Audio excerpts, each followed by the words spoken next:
আসসালামু আলাইকুম দর্শক। বিমানবন্দরে ভিআইপি সার্ভিস পাবেন রেমিটেন্স যোদ্ধারা, বলেছেন আসিফ নজরুল। প্রবাসী কর্মীদের জন্য দেশের বিমানবন্দরগুলোতে ভিআইপি সেবা চালুর পরিকল্পনার কথা জানিয়েছেন প্রবাসী কল্যাণ ও বৈদেশিক কর্মসংস্থান উপদেষ্টা জনাব আসিফ নজরুল। 24শে সেপ্টেম্বর রাজধানীর প্রবাসী কল্যাণ ও বৈদেশিক কর্মসংস্থান মন্ত্রণালয়ের সভাকক্ষে এক ব্রিফিংয়ে তিনি একথা বলেন। তিনি বলেন, একজন ভিআইপি এয়ারপোর্টে যেসব সুবিধা পান, লাউঞ্জ ব্যবহার ছাড়া আমরা সবই করার সুবিধা দিব। একজন ভিআইপি যখন এয়ারপোর্টে যান, তখন তার লাগেজ নিয়ে একজন সঙ্গে থাকেন, চেক ইন করার সময় সঙ্গে একজন থাকেন, ইমিগ্রেশন করার সময় পাশে একজন থাকেন।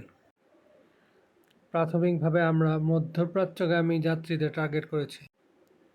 প্রথম স্তরে মধ্যপ্রাচ্যে যাওয়া এবং ফেরত আসা একজন কর্মী ভিআইপি ট্রিটমেন্ট পাবেন। ভবিষ্যতে বিমানবন্দরের লাউঞ্জ ব্যবহারের সুযোগ তৈরি করা হবে। আগামী 2 সপ্তাহ থেকে 1 মাসের মধ্যে আমরা যেটা করব, বিমানবন্দরে যাওয়ার পর একজন কর্মীর যে অসহায় অবস্থা তৈরি হয় সেটি দূর করব।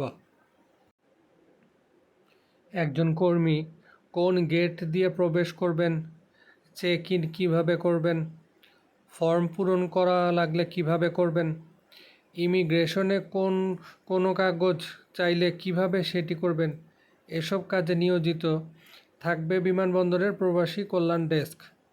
দরকার পড়লে আউটসোর্সিংয়ের মাধ্যমে ট্রেনিং দিয়ে নতুন লোক নিয়োগ করা হবে। একজন প্রবাসী যেন কোনো অবস্থাতেই এয়ারপোর্টে হয়রানির শিকার না হন, অপমানিত বোধ না করেন, এই ব্যাপারে আমাদের জিরো টলারেন্স থাকবে। আমরা অবশ্যই এটা নিশ্চিত করে ছাড়ব, এবং সেটা 2 সপ্তাহ থেকে আগামী 1 মাসের মধ্যে। সাথে থাকার জন্য ধন্যবাদ দর্শক।